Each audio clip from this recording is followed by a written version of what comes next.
मणिपुर में अशांति। भारत की एक्ट ईस्ट पॉलिसी के प्रभावों का मूल्यांकन। मणिपुर में महिलाओं की नग्न परेड और बलात्कार को दर्शाने वाले एक वीडियो के खुलासे ने संसद से लेकर सुप्रीम कोर्ट और आम जनता तक व्यापक बहस छेड़ दी है। इस संदर्भ में पूर्वोत्तर भारत के संबंध में भारत की एपी पर चर्चा करना आवश्यक है। प्रधानमंत्री नरेंद्र मोदी की एक्ट ईस्ट पॉलिसी एपी को मजबूत करने के लिए भारत को मणिपुर में शांति बनाए रखने की जरूरत है।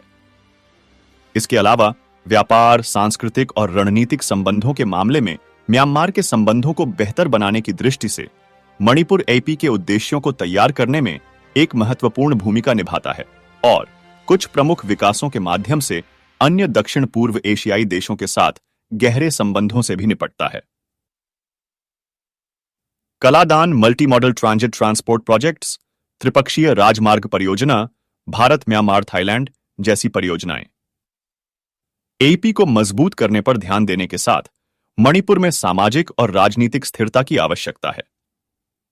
सेंटर फॉर पॉलिसी रिसर्च के एसोसिएट फेलो अंगशुमन चौधरी के अनुसार दो तरीके हैं कि एक, इसने एक महत्वपूर्ण अंतर क्षेत्रीय सीमा पार कनेक्टिविटी मार्ग को भौतिक रूप से अस्थिर कर दिया है जो भारत को म्यांमार और आगे दक्षिण पूर्व एशिया से जोड़ता है, और दो, इसने सामाजिक, राजनीतिक और आर्थिक अस्थिरता उत्पन्न की है जो बदले में हितधारकों को पूर्वोत्तर में महत्वपूर्ण आईपी लिंक्ड निवेश करने से हतोत्साहित करेगी।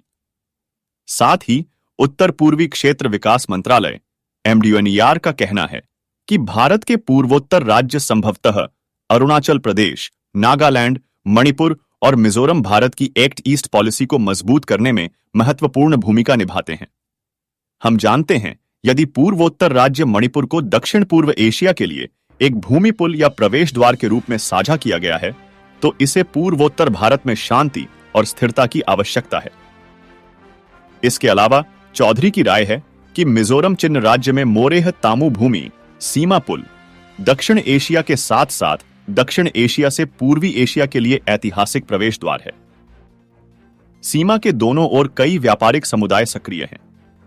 उन्होंने कहा कि ये समुदाय एपी ढांचे के भीतर अंतर क्षेत्रीय कनेक्टिविटी को मजबूत करने के लिए पहले से मौजूद स्थानीय नेटवर्क का लाभ उठाने का सुझाव देते हैं। हालांकि मणिपुर दक्षिण पूर्व एशिया का मुख्य प्रवेश द्वार है।